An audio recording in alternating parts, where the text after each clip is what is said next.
여러분 안녕하십니까? 검찰 브리핑 조민지입니다. 국민적인 이목이 집중된 사건과 정책에 대한 검찰의 브리핑 내용을 소개하고 이에 대한 언론 반응과 국민 반응까지 만나봅니다. 검찰 브리핑 탑5 시작합니다.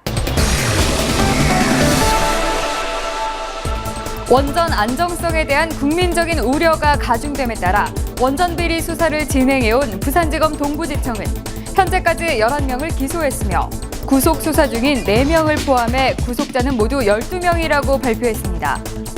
원전 비리 수사단은 추가 수사 의뢰 사건에 대해서도 철저히 수사해 한국수력원자력과 한국전력기술, 검증업체, 부품업체 사이에 뿌리 깊은 구조적인 비리를 파헤치기 위한 수사에 집중하겠다고 밝혔습니다.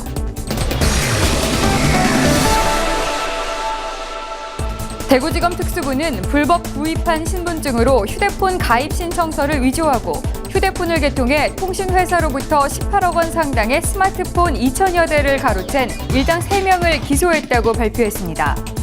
대구지검 특수부는 이와 유사한 범행이 전국적으로 퍼져 있는 데다 개인정보 유출로 인한 사회적 해악이 큰 점을 감안해 지속적으로 관련 정보를 수집하고 단속을 강화할 예정이라고 밝혔습니다. 대구지검 형사3부는 지난 5월 25일 발생한 대구 여대생 성폭행 살인 사건의 피의자 A씨를 성폭력 범죄의 처벌 등에 관한 특례법 위반 및 사체 유기 등의 혐의로 구속 기소하고 전자장치 부착 명령을 청구했다고 발표했습니다. 피해자 유족에게는 유족 구조금 등 2천여만 원을 지원했으며 심리상담 치료 등 향후에도 유족에 대한 관심을 지속적으로 기울여 나갈 것이라고 밝혔습니다. 대검찰청 형사부는 가정폭력 사건 처리 지침을 새롭게 마련해 시행할 계획이라고 발표했습니다. 새로 시행되는 지침은 가정폭력 행위자에 대한 처벌 강화와 피해자에 대한 실질적인 보호와 지원을 목적으로 하는 것으로 가정폭력 사건에 대한 삼진 아웃제 도입과 교육 상담 조건부 기소유예의 적극적인 활용, 심리 상담과 긴급 호출기 제공, 결혼 이민자에 대한 폭력 법률 지원 등을 주된 내용으로 한다고 밝혔습니다. 대검찰청은 외부 인사 중심의 사건평정위원회가 출범했으며 각 분야에서 전문성과 사회적 신망이 높은 외부 인사를 위원장과 위원으로 위촉했다고 발표했습니다. 향후 위원회는 국민적 관심이 집중된 주요 사건의 평정이 문제가 될 경우 독립적이고 실질적인 심의를 통해 누구나 공감하는 제대로 된 평정 결과를 도출하기 위해 노력할 계획이며 위원회 평정 결과 수사 과정에 과오가 있다면 위원회의 의견을 국민의 뜻으로 여기고 검찰권 행사의 길잡이로 삼겠다고 대검찰청은 보도자료를 통해 밝혔습니다. 네, 지금까지 검찰 브리핑 탑5를 알아봤는데요. 이 중 주요 언론이 가장 비중 있게 다룬 내용은 부산지검 동부지청의 원전 비리 사건 수사입니다. 네, 먼저 경향신문입니다.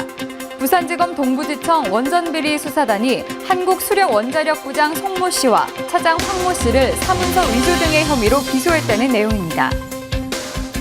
다음은 조선일보입니다.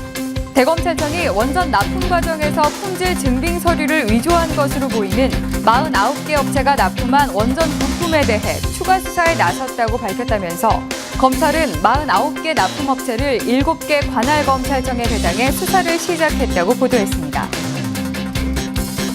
다음은 중앙일보입니다. 한국수력원자력 간부의 자택과 지인의 집에서 발견된 수억 원의 현금이 원전 관련 사업을 하는 국내 굴지 대기업으로부터 흘러들어간 것으로 드러났다고 보도하면서 검찰 수사가 대기업과 정관계로까지 확대되는 양상을 보이고 있다고 전했습니다. 네, 마지막으로 한겨레입니다. 검찰 원전비리 수사단이 원전 납품 비리와 관련해 현대중공업 본사를 압수수색했고 현대중공업이 한국전력과 한국수력원자력에 납품한 원전 부품과 관련한 계약 서류와 컴퓨터 파일 등을 확보했다고 보도했습니다. 검찰이 원전 비리 수사를 대기업으로까지 확대하는 것이어서 결과가 주목된다는 내용입니다. 네, 다음은 SNS와 인터넷 댓글로 원전 비리 사건 수사에 대한 국민 반응을 알아보겠습니다. 끝까지 부패망을 찾아 단호하게 처리해야 합니다.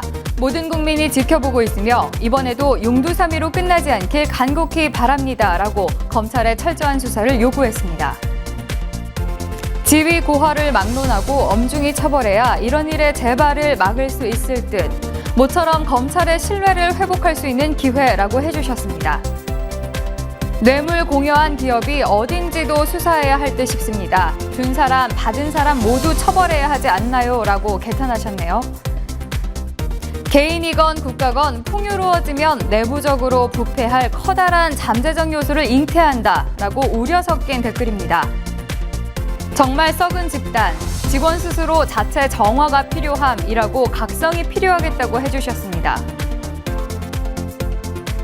네, 지금까지 언론 반응과 국민 반응을 알아봤는데요. 검찰 브리핑은 앞으로도 다양한 사건과 정책에 대한 검찰의 브리핑 내용을 소개하고 거울로 삼는 계기를 마련하도록 노력하겠습니다. 지금까지 검찰 브리핑이었습니다.